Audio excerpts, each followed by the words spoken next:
Good afternoon to you all, ladies and gentlemen, shareholders. This year, following the rules from the Pact Law, your meeting is invited to rule on 3 resolutions pertaining to remuneration of corporate officers. First of all, the 9th resolution, which concerns paid or awarded remuneration in 2019 to your chairman and CEO.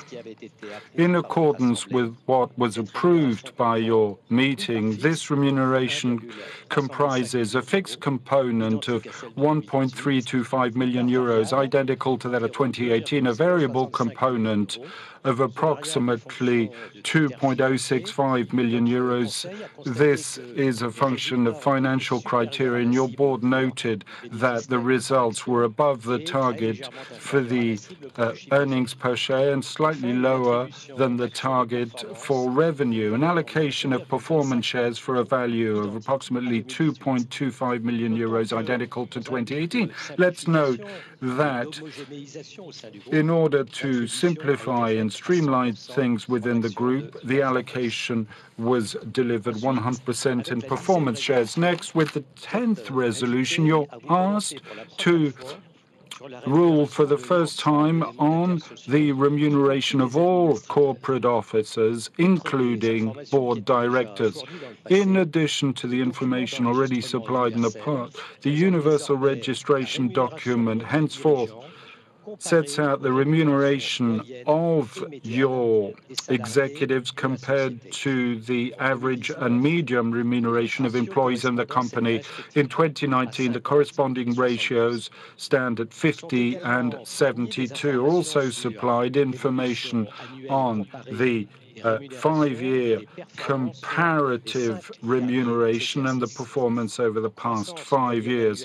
On annual average growth over 5 years, we see that consolidated sales and net profit grew markedly faster than the remuneration of your executive. All the information on this subject is available on page 158 of the registration document. You'll also find on pages 164 and 165 the report on the remuneration of non-executive directors that remains consistent with previous practice. Lastly, the 11th resolution concerns the corporate officers' remuneration policy, including for the first time that of board directors. For 2020, the total target annual remuneration of Benoît Potier will remain stable over 2019. The remuneration policy is effectively similar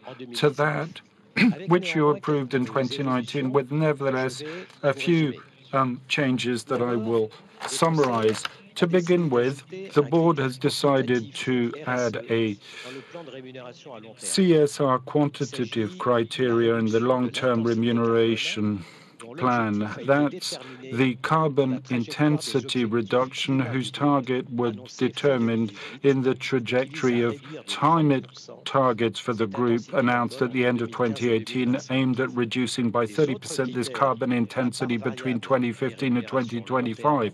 The other criteria for the variable component of long-term remuneration remains the same, reflecting the commercial strategy and its responsible long-term growth. The second change results from the reform that occurred in 2019 of defined benefit pension plans that can no longer give rise to the acquisition of supplementary conditional rights as of the 1st of January 2020. There will therefore be a pension insurance contract that will be put in place that will replace the defined benefit pension plan. For your company, the cost of this new policy will be 20% lower than that of the previous plan, and for Benoît Potier, it represents an equivalent benefit. The saving constituted will be available at retirement age, and this mechanism is subject to the same performance conditions as previously. Turning now to the portion pertaining to the remuneration of board members, policy is consistent with previous practice. It provides notably a material variable remuneration based on the actual participation of each board member at meetings. It promotes increased attendance and actual effective presence of board members in order to promote fruitful discussion and a thorough knowledge of the group's activities and issues. Lastly, the eighth resolution will allow you to note that the auditor's special report has no new related party agreement to report on. Thank you.